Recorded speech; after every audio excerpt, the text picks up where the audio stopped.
Bom, eu pessoalmente tenho uma viagem diferente. Eu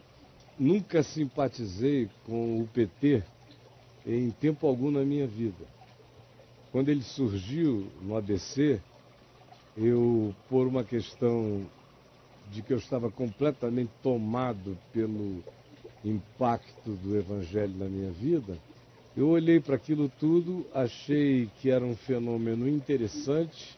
mas não tive a acuidade nem o interesse de me debruçar sobre o assunto. Eu estava muito focado em outras direções. Já foi mais ou menos aí por volta de 88, 89, que eu comecei a ter um convívio mais intenso com figuras do PT. E foi em 1991 que eu conheci o Lula e, sendo procurado por ele, tive um sem número de conversas a respeito. Só que o Lula que me procurou e encontrou uma pessoa que não estava com outra coisa a não ser com o coração de fato, sinceramente aberto para ouvi-lo, era uma pessoa que vinha pedir ajuda para dizer, olha, eu não sou quem pensam que eu sou, eu gostaria que você me conhecesse. E ele vendeu para mim um certo espírito e uma atitude que buscava se abrir, compreender, conversar, dialogar, incluir, enfim. Ele vendeu um pacotão para mim que logo depois ficou claro que era apenas uma coisa absolutamente particularizada para mim e para algumas outras pessoas. Em momento algum nesse processo, eu me senti cooptado pela proposta dele e por nenhuma outra. Existe dentro de mim uma impossibilidade de adesão a essas formas ou a quaisquer outras de cooptação. Mas eu assumi ingenuamente o ideal, o desejo de tentar criar um espaço de diálogo para ele junto à comunidade evangélica, que efetivamente, desgraçadamente, eu consegui. Acho que muito competentemente abri muitos espaços de diálogo, que são os espaços dos quais ele se serve até o dia de hoje. Até que chegamos a 1998, a maio de 98, quando o Lula, que já tinha tido 9 anos de longos e contínuos e frequentes encontros comigo, e me apresentado a muita gente que ele chamava de as pessoas arejadas do PT, chegou na minha sala num dia que ele, Leonel Brizola e um monte de outras pessoas estavam visitando a Fábrica de Esperança, era a campanha presidencial de 1998, e enquanto ele aguardava na sala com um amigo comum, quando eu voltei do banheiro, ele estava absolutamente inquieto, me falando a respeito do fato de que eu tinha sido informado acerca de um dossiê que falava de uma conta dos tucanos num paraíso fiscal e gostaria imensamente que eu tivesse dito isso a ele, porque ele disse, o meu amigo está dizendo que contou para o senhor e o senhor não contou para mim nem para ninguém, por favor, eu preciso disso para ganhar essa eleição. Foi no dia que ele também me disse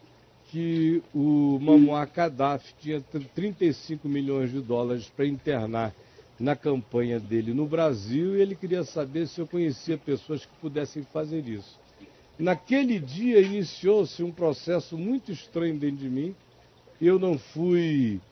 sensato e nem intenso por razões diversas naquele processo para agir como eu sempre agiria e agir em qualquer outra circunstância. Disse que não, mas fiquei me deixando tanger e levar, aceitei de maneira extremamente idiota que eles continuassem falando comigo a respeito do assunto. Nesse processo, eu participei de um modo extremamente periférico, depois de uns 2 meses, mas o suficiente para minha consciência me dizer até o dia de hoje que eu fiz a coisa mais equivocada de toda a minha existência. O final disso foi o desembocar no chamado dossiê Caimã. Ele, José Dirceu e todo mundo pularam fora. Eu fiquei segurando uma coisa que não era minha no meio da praça e dali em diante foi uma sucessão avassaladora e diluviana de revelações do caráter do Lula, ou da ausência total de caráter dele, do José Dirceu e daquele grupo inteiro. Foi tão avassalador que eu cheguei à conclusão, muito antes do mensalão acontecer, que eu estava lidando com uma quadrilha totalmente abandidada e que tinha um discurso para consumo em determinados nichos de interesse, enquanto tinham uma articulação de natureza muito mais extensa e que visava um projeto de dominação e de controle mesmo, a ponto do José Dirceu ter me dito: no dia que nós conseguimos emplacar o Lula a primeira vez na presidência da República, a gente não sai mais de lá, e se sair com brevidade, sairemos 24 anos depois, após deixarmos tudo aparelhado.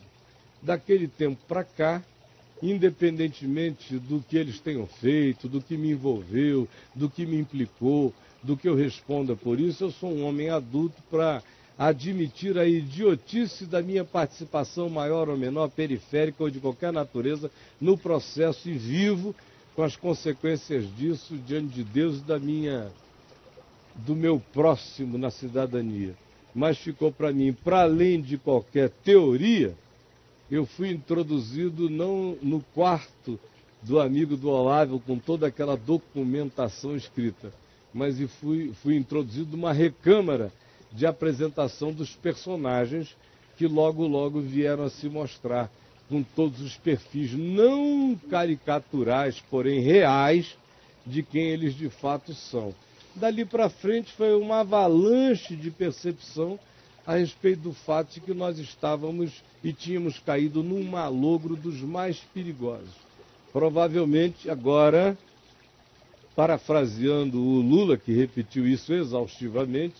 nunca antes na história deste país tenhamos tido uma situação de tanto aparelhamento, de tanta metástase e de tanto controle, que, como disse o Olavo, quem quer que ganhe, sendo no caso o Aécio vitorioso, vai ter que ter um esforço desmedido e ter que receber um apoio imenso, porque o aparelhamento é metástico, é profundo e ideologicamente penetrou todas as células e segmentos dessa sociedade. A gente vê aqui no Brasil, Olavo, em Brasília, por exemplo, em qualquer outro lugar, uma quantidade enorme de pessoas que não têm mais a coragem de manifestar o seu voto. No tempo da ditadura militar, na transição, as pessoas expressavam o seu voto com infinitamente mais franqueza, liberdade e menos medo persecutório do que elas estão tendo a coragem de manifestar o voto dela num suposto regime democrático, numa transição que seria apenas entre um partido e outro, e não entre um regime e outro. Mas o medo delas é tão grande que caracteriza o fato de que é uma transição de um regime para outro regime. E fazendo lembrar ainda que no tempo dos militares, em 82, 83, 84, 85, 86, a transição aconteceu não sem alguns embates, mas muito menos patrulhamentos, muito menos aparelhamento do que a gente vê acontecendo, por exemplo, agora. E esse desespero do PT com relação a imaginar a não continuidade revela de maneira explícita a intenção ditatorialista plantada em cada célula da intenção governista deles. Para não estender, essas são as minhas razões.